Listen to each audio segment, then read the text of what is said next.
सुख सागर 7वां स्कंद पहला अध्याय। इस अध्याय में आज हम पढ़ेंगे श्री सुखदेव जी द्वारा श्री हरि पार्षद जय विजय की कथा का वर्णन।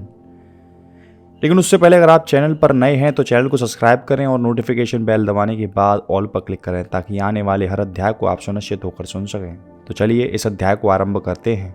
इतनी कथा सुनकर राजा परीक्षित कहने लगे, हे महामुने श्री सुखदेव जी, श्री नारायण जी के लिए देवता एवं दैत्य दोनों एक समान हैं। फिर श्री नारायण जी देवताओं की रक्षा करके दैत्यों को क्यों मारते हैं? इस बात को देखते हुए मुझे निर्गुण के गुणों में कुछ संदेह प्रतीत होता है। अतः आप कृपा करके मेरे उस संदेह को दूर कीजिए। जिस प्रकार किसी व्यक्ति के दो पुत्र होते हैं तो वह उन दोनों पर समान स्नेह रखता है, उसी प्रकार देवता एवं दैत्य श्री नारायण जी की इच्छा से उत्पन्न हुए हैं और दोनों एक बराबर हैं। फिर नारायण जी किस कारण देवताओं पर दयालु होकर दैत्यों का संहार करते हैं?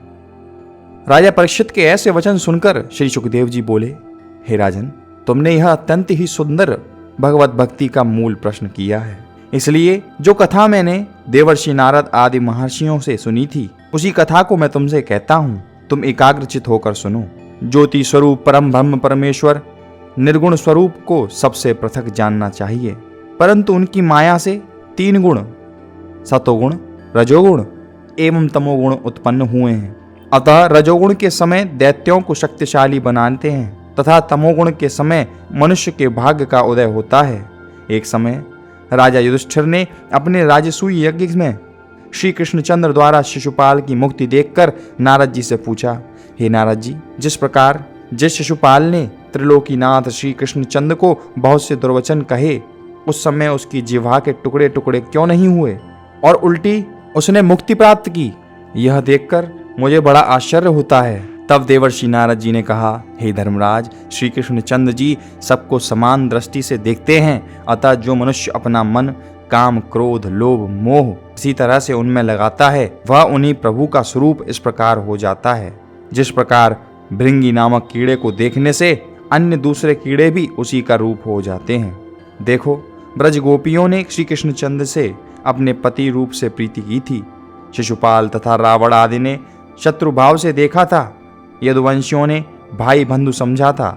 युधिष्ठिर आदि पांडवों ने परमेश्वर जानकर उनसे प्रीति की थी। अतः वे सब उनकी कृपा दृष्टि से कृतार्थ हो गए।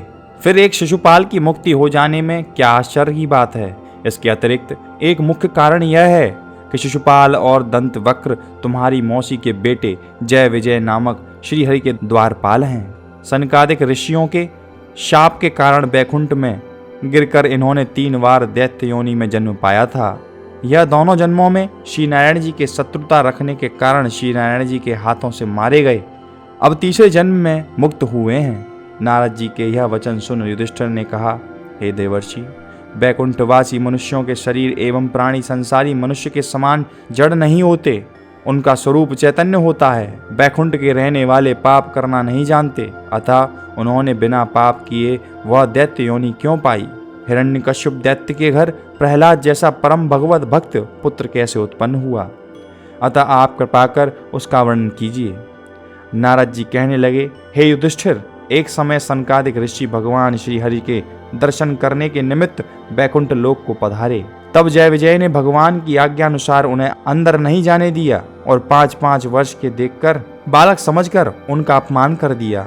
तब उन्होंने क्रोधावेश के कारण जय विजय को शाप देते हुए कहा कि हम लोग मृत्यु लोक से श्री नारायण जी का दर्शन करने आए थे, परंतु तुम्हारे द्वारा रोके जाने के कारण हमें यहाँ द्वार पर ही 3 क्षण का विलंब करके तुमने प्रभु के दर्शन में बाधा डाली है। अतः तुम यहाँ रहने योग्य नहीं हो, इसलिए तुम तुरंत ही बैकुंठ से पृथ्वी पर गिरकर 3 जन्म तक असुर योनि भोगो। तत्पश्चात तीसरे जन्म में मुक्त होकर पुनः बैकुंठ में जाओगे।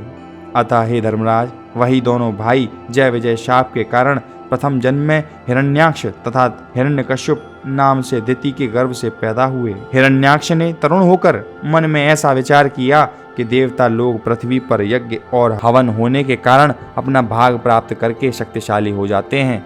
इसलिए मैं पृथ्वी को उठाकर पाताल को ले जाऊं तो कोई यज्ञ एवं हवन नहीं कर सकेगा और यज्ञ का भाग प्राप्त न होने से सब देवता भोजन बिना निर्बल होकर मर जाएंगे।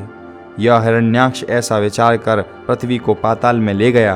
तब ब्रह्मा जी के विनय करने पर नारायण जी 12 अवतार लेकर पाताल को गए और हिरण्याक्ष को मारकर पुनः पृथ्वी को पाताल से लेकर ज्यों का त्यों स्थापित कर दिया।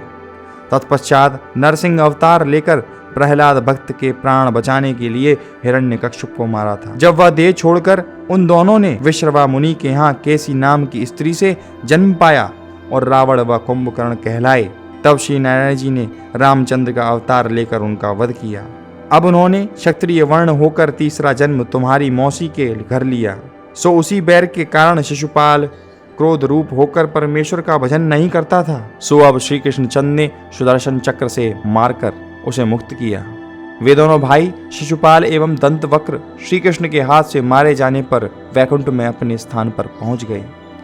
इतनी कथा सुनकर युधिष्ठिर ने नारद जी से पूछा, हे महाराज, प्रहलाद जैसे परम भक्त व गुणवान से हिरण्यकश्यप ने क्यों शत्रुता करके उसको दुख दिया, और प्रहलाद जैसा परम भक्त राक्षस कुल में क्यों हुआ, यह कृपा करके मुझे बतलाइए। और इसी प्रकार यहाँ पर 7वें स्कंद का प्रथम अध्याय संपूर्ण होता है। तो आगे वाले अध्याय को सुनने के लिए हमारे चैनल को सब्सक्राइब करके नोटिफिकेशन बेल दबाने के बाद ऑल पर क्लिक करें। और अगर आपने अभी तक सुख सागर के बाकी अध्यायों का श्रवण नहीं किया है तो डिस्क्रिप्शन में दिए गए लिंकों पर जाकर आप सभी अध्यायों का श्रवण कर सकते हैं। साथ ही हमारे चैनल मित्र यशोदा शर्मा जी को धन्यवाद। अगर आप भी हमारे चैनल के मित्र बनना चाहते हैं तो मात्र 29 रुपये प्रति माह से आप हमारे चैनल के मित्र भी बन सकते हैं, जिससे आपका नाम भी हमारे हर एक अध्यायों में पुकारा जाएगा।